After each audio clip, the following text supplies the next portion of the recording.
Hello, everyone. Welcome once again to Patho Kinda Simple. This is a part three of the series, and I hope this is really useful for you. Once again, I want to remind you how important this class is for the exam and how important it is that you learn all the clinical characteristics and all of the disease related to all of the pathologies. We're gonna start now. Now, we're going to start with the bacterial infection related pathologies. First of all, we have syphilis.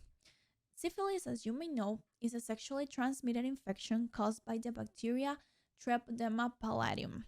It may also be transmitted from mother to baby during pregnancy or at birth, resulting in congenital syphilis.